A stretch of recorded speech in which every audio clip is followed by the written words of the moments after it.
फतेहाबाद के रतिया इलाके में आज सिरसा लोकसभा से बीजेपी के उम्मीदवार अशोक तंवर के पक्ष में जनसभा का आयोजन किया गया, जिसमें मुख्य अतिथि के तौर पर हरियाणा के मुख्यमंत्री नायब सिंह सैनी पहुंचे। इस जनसभा में स्वास्थ्य मंत्री कमल गुप्ता, राज्यसभा सांसद सुभाष बराला, बीजेपी से फतेहाबाद के विधायक दुड़ाराम और रतिया के विधायक भी उपस्थित रहे।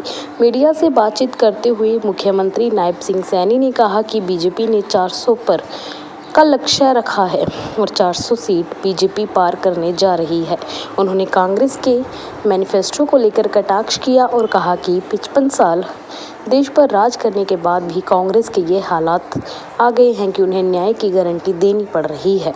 लेकिन अब लोग कांग्रेस की गारंटी पर विश्वास नहीं कर रहे, लोग मोदी की गारंटी पर विश्वास कर रहे हैं। किसानों के द्वारा लगातार भाजपा उम्मीदवारों के किया जा रहा विरोध पर नायब सैनी ने कहा कि भाजपा सरकार ने किसानों के लिए बहुत कार्य किए हैं और अब भी सरकार किसानों के साथ बातचीत के लिए तैयार है। जो जोश, जो उत्साह हरियाणा प्रदेश के लोगों में आज दिखाई दे रहा है, भारतीय जनता पार्टी के कार्यकर्ताओं में दिखाई दे रहा है, आज उसका ये परिणाम है कि नरेंद्र मोदी की सरकार ने, हमारी डबल इंजन की सरकार ने मिलकर के जो लोगों के हित में काम किए हैं, लोगों तक जो लाभ पहुंचाए हैं और एक देश और प्रदेश का विकास का एक नया अध्याय लिखा है।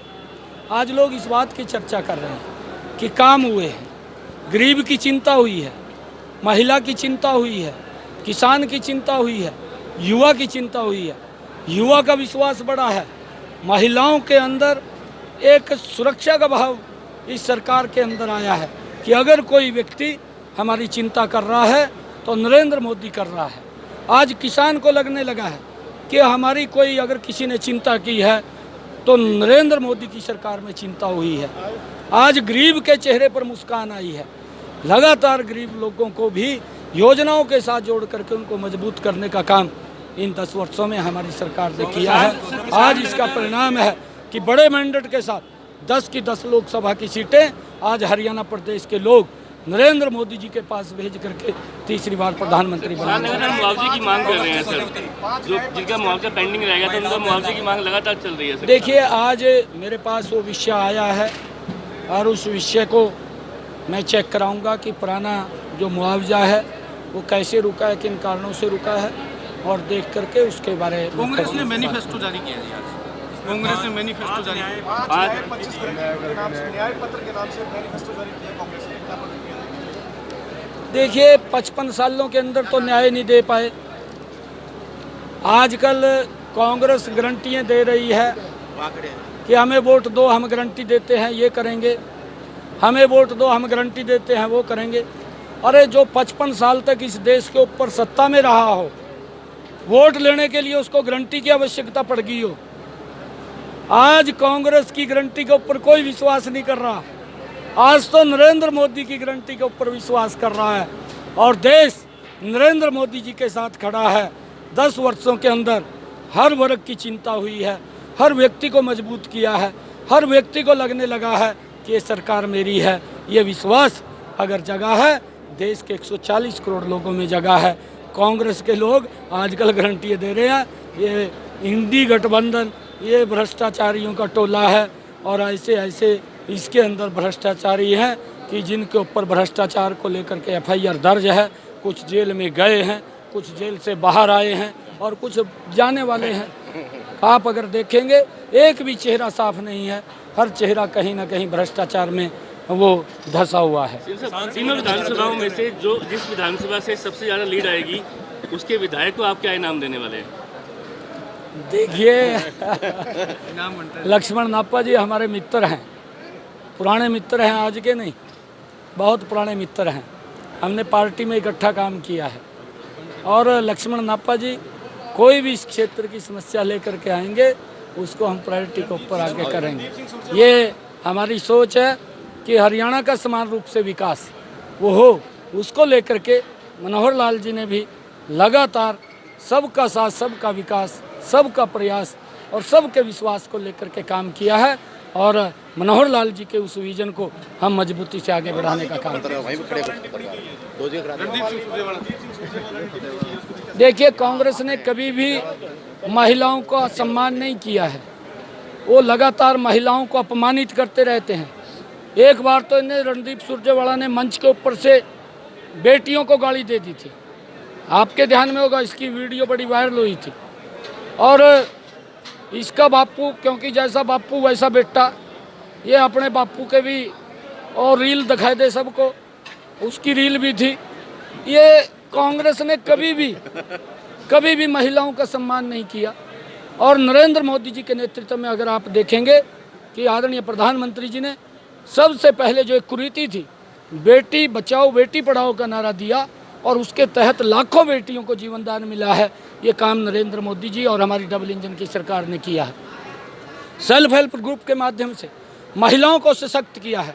प्रधानमंत्री जी ने 3 करोड़ बहनों को लखपति दीदी बनाया है। आगे 2 करोड़ का उन्होंने टारगेट लिया है कि 2 करोड़ बहनों को और हम लखपति दीदी बनाएंगे। और उसके बाद जो हमारी मुस्लिम बहनें हैं, मुस्लिम बहनों को भी जो सम्मान देने का काम, ट्रिपल तलाक से निजात दिलाने का काम, वो नरेंद्र मोदी की सरकार ने किया है।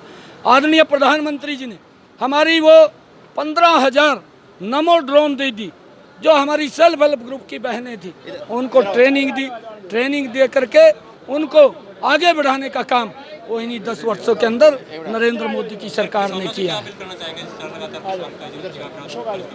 देखिए, ये सरकार लगातार किसान हित के अंदर काम कर रही है। पीछे भी हमारे जो किसान भाई थे, उन किसान भाइयों से सरकार के हमारे मंत्री लगातार बातचीत करते रहे। देखिए, ये एक घर होता है, परिवार है, और उस घर के अंदर जो मुखिया होता है उसको मालूम होता है कि सामान कहाँ से आ रहा है, कहाँ से कोस आ रहा है, कहाँ सामान जा रहा है। ये मुखिया की जिम्मेवारी होती है। परंतु ये समस्याएं हैं, इन समस्याओं को, क्योंकि ये लगातार आती रहती हैं, काम होते रहते हैं, फिर आएगी फिर हो जाएगी। हमारे केंद्र सरकार के मंत्री लगातार उसको लेकर के बातचीत करते रहे हैं कि कुछ काम आज हो जाएंगे, कुछ कल हो जाएंगे, परंतु हमें धैर्य से काम लेना चाहिए। ये कोई विषय नहीं है कि जिससे पब्लिक परेशान हो, ये ठीक नहीं है। और उसके अंदर सरकार पीछे भी लगातार किसानों से, जो हमारे उपद्रवी किसान थे, जो आंदोलनरत किसान हैं, उन सब से वार्ता करने के लिए सरकार ने मंत्रियों को भी भेजा है। और अब भी सरकार ये चाहती है कि बैठ कर के इसका समाधान होना चाहिए। उसके लिए हमारी केंद्र सरकार लगातार इसके अंदर बातचीत कर रही है। परंतु जितने काम नरेंद्र मोदी जी ने किए हैं, चाहे वो प्रधानमंत्री किसान सम्मान निधि है, चाहे प्रधानमंत्री फसल बीमा योजना है, आप कांग्रेस का भी, आप जागरूक पत्रकार हैं, कांग्रेस का भी आपने उसका जो उनके कार्य में जो प्रधानमंत्री फसल बीमा योजना में पैसा दिया गया है उसका आंकलन करना चाहिए। उन्होंने कितना दिया, हमने कितना दिया, वो लोगों को दिखाना चाहिए, किसानों को बताना चाहिए। किसानों की हमने 14 अन्य फसलें MSP पर खरीदी। अरे पंजाब सरकार साइड में कांग्रेस की थी, किसी की भी नहीं खरीदी। कहाँ वो किसान हित की बात कर रहे हैं? वो तो वोट बटोरने का काम करते हैं, लोगों को गुमराह करके और उनको सजबाग दिखा करके वोट ले लेते हैं, परंतु काम नहीं करते। नरेंद्र मोदी की सरकार काम करने वाली है और ये लोगों को रेवड़ियाँ देने वाले लोग हैं। ये मैनिफेस्टो से जो कई बातें ऐसी थी जो मैनिफेस्टो के अंदर भी नहीं कही गई। ये प्रधानमंत्री किसान सम्मान निधि कौन सा मोदी जी ने मैनिफेस्टो में कही थी? नहीं कही थी। 6,000 रुपये पहुँचा रहे हैं।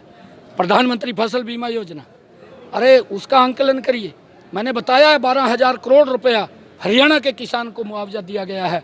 पहली बार है इतना बड़ा मुआवजा अगर किसी सरकार ने दिया तो ये हमारी डबल इंजन की सरकार ने दिया है।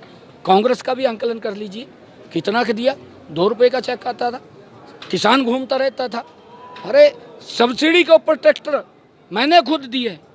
मैं कुरुक्षेत्र से कैथल के अंदर मैंने 70-80 ट्रैक्टर किसानों को चाबियाँ सौंपने का काम किया है। लगातार हमारी सरकार किसान को मजबूती की तरफ ले जा रही है। ये कांग्रेस के पेट के अंदर दर्द हो रहा है, क्यों गरीब की बात कर रहे हैं? इन्होंने नारे दे करके गरीबों की वोट ली है। आज गरीब के मकान बन रहे हैं, आज गरीब का खाता खुल रहा है, बैंक के अंदर जाने का अधिकार। पहले क्या था कांग्रेस के समय के अंदर, एक खाता भी गरीब व्यक्ति को खिलाना होता था, अगर 2 व्यक्ति साइन करते थे उसके ऊपर, अगर किसी को ये पता चल जाता था कि भाई ये गरीब आदमी है, कितना अपमानित होना पड़ता था, साइन नहीं करता था उसके।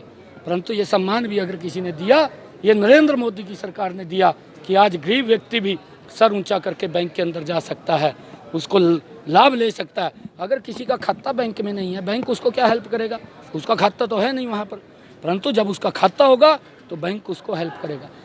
बड़ा सिस्टम को सुधारने का काम 10 वर्षों के अंदर हमारी सरकार ने